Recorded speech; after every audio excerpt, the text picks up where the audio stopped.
Hi hello എല്ലാവർക്കും ഏറ്റവും പുതിയ അപ്ഡേറ്റ്സ്. നമ്മൾ കുറച്ച് അപ്ഡേറ്റ് വരുന്നുണ്ട്. മലയാളത്തിൽ സ്വന്തമായിട്ട് യൂണിവേഴ്സൽ പ്ലാൻ ചെയ്യുന്നുണ്ട്. നമ്മുടെ സ്വന്തം ലാലേട്ടൻ, പൃഥ്വിരാജ്, ടോവിനോ തോമസ് ചേർന്നിട്ടാണ് ഞങ്ങളുടെ യൂണിവേഴ്സ് പ്ലാൻ ചെയ്തതിനെ കുറിച്ച് ഡീറ്റെയിൽ ആയിട്ടുള്ള അപ്ഡേറ്റ് പറയുന്നുണ്ട്.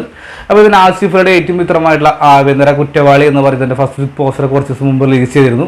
അതിനെക്കുറിച്ച് നമുക്ക് ഡീറ്റെയിൽ ആയിട്ട് തന്നെ പരിചയപ്പെടാം. അതുപോലെ തന്നെ ദുൽഖർ സൽമാൻ്റെ ഏറ്റവും ചിത്രമായിട്ടുള്ള കാന്ത എന്ന് പറഞ്ഞതിൻ്റെ ഫസ്റ്റ് ആൻഡ് സെക്കൻഡ് ലുക്ക് പോസ്റ്ററൊക്കെ റിലീസ് ചെയ്തിട്ടുണ്ട്. അപ്പോൾ ഇത്രയും അപ്ഡേറ്റ് ഒക്കെ നമ്മൾ വീട്ടിൽ പറയാൻ വേണ്ടി പോകുന്നത്. നമുക്ക് അധികം സമയം കളയാതെ തന്നെ വീട്ടിലോട്ട് കിടക്കാം. ഒന്നാമത് അപ്ഡേറ്റ് ഒക്കെ മലയാളത്തിൽ തന്നെ ഒരു യൂണിവേഴ്സൽ പ്ലാൻ ചെയ്തിട്ടുണ്ട്. പൃഥ്വിരാജ് അതുപോലെ തന്നെ ടോവിനോ തോമസ്, മോഹൻലാലും ഇതിൽ ഉണ്ടെന്നാണ് കേൾക്കപ്പെടുന്നത്. അപ്പോൾ ഡയറക്ഷൻ പക്ഷേ മോഹൻലാൽ ആയിരിക്കും അങ്ങനെ ഒരു പ്ലാനിങ് നടന്നുകൊണ്ടിരിക്കുന്നുണ്ട്.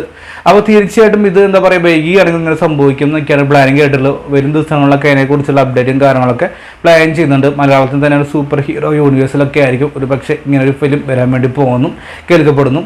തീർച്ചയായിട്ടും അങ്ങനെ സംഭവിക്കട്ടെ, മലയാളം ഇൻഡസ്ട്രി വളരട്ടെ എന്ന് തന്നെയാണ് എനിക്ക് പറയാനുള്ളത്. ഒരു മലയാളത്തിൽ പുറമെ പല പേര് റിലീസിന് പ്ലാൻ ചെയ്യുന്നുണ്ടാകും. യൂണിവേഴ്സ് പടമാണല്ലോ. അപ്പോൾ തിരിച്ചിടും എന്താണ് നിങ്ങളുടെ അഭിപ്രായം കമൻറ്റ് ബോക്സിൽ രേഖപ്പെടുത്തുക. മറ്റൊരു അപ്ഡേറ്റ്, ആഭ്യന്തര കുറ്റവാളി എന്ന് പറയുന്ന ആസിഫിൻ്റെ പടം റിലീസിന് തയ്യാറെടുക്കുന്നുണ്ട്. 2020 റിലീസ് ഉണ്ടാവും. സേതുവാണ് ഡയറക്ഷൻ ചെയ്യുന്നത്. മറ്റൊരു കാര്യം നോക്കിക്കഴിഞ്ഞാൽ ആഭ്യന്തര കുറ്റവാളി ഇതുവരെയും മലയാള സിനിമയിൽ ചർച്ച ചെയ്യപ്പെടാത്ത ഒരു സബ്ജക്റ്റ് എന്ന് കേൾക്കുന്നുണ്ട്. ആസിഫിൽ കഴിഞ്ഞ ദിവസം ഒരു ഇൻ്റർവ്യൂവിൽ പറഞ്ഞിരുന്നു ഇതിലെ ഒരു സ്റ്റോറി ഏറ്റത് എനിക്ക് ഭയങ്കര ടെൻഷനായിരുന്നു. കാരണം മലയാളത്തിൽ ഇന്ന് വരെയും സംസാരിച്ചിട്ടില്ല.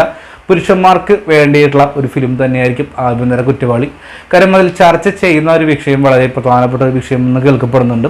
അപ്പോൾ പുരുഷന്മാർക്ക് വേണ്ടി ഒരു ഫിലിം എന്ന് പറയുമ്പോൾ അത് കേട്ടപ്പോൾ തൊട്ട് ഭയങ്കര ആകാംക്ഷ എന്തായിരിക്കാം അങ്ങനെ ഒരു സബ്ജക്റ്റ് എന്ന്. എനിക്കൊന്ന് ആസിഫിൽ ഒരു കല്യാണവുമായി ബന്ധപ്പെട്ടുള്ള സ്റ്റോറി തന്നെയായിരിക്കും. അതിൻ്റെ ഫസ്റ്റ് പോസ്റ്റർ അങ്ങനെയാണ് ഇറങ്ങുന്നത്. അല്ലെങ്കിൽ എന്താ പറയുക ഒരു പക്ഷേ അടിമത്തത്തിൻ്റെയും അതെന്തെങ്കിലും ആയിരിക്കും സോഷ്യൽ റെലവൻ്റ് ഉള്ള നല്ലൊരു സ്റ്റോറി തന്നെയായിരിക്കും എന്ന് പ്രതീക്ഷിക്കുന്നു. നല്ല ചിത്രം ആവട്ടെ എന്ന് തന്നെയാണ് എൻ്റെ ഒരു എന്താ പറയുക ഒരു ആഗ്രഹവും.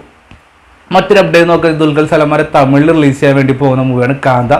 കാന്ത പക്ക ഒരു ഹിസ്റ്റോറിക്കൽ ഒരു ആക്ഷൻ പടമാണെന്നാണ് വിശ്വസിക്കുന്നത്. കാരണം ഒക്കെ ഒരു ലുക്കും പോസ്റ്റർ കണ്ടിട്ട് അങ്ങനെയാണ് തോന്നുന്നത്. ഭാഗ്യശ്രീയാണ് ഭാഗ്യമായിട്ട് വന്നിട്ട് റാണ രഘുപതി ആയിരിക്കും വില്ലൻ എന്ന് കേൾക്കപ്പെടുന്നുണ്ട്. കാന്തയെക്കുറിച്ച് പറയുമ്പോൾ പഴയ കാലഘട്ടം മദ്രാസുമായി നടന്നിട്ടുള്ള എന്തൊരു ക്രൈം സ്റ്റോറിയാണെന്ന് കേൾക്കപ്പെടുന്നുണ്ട്.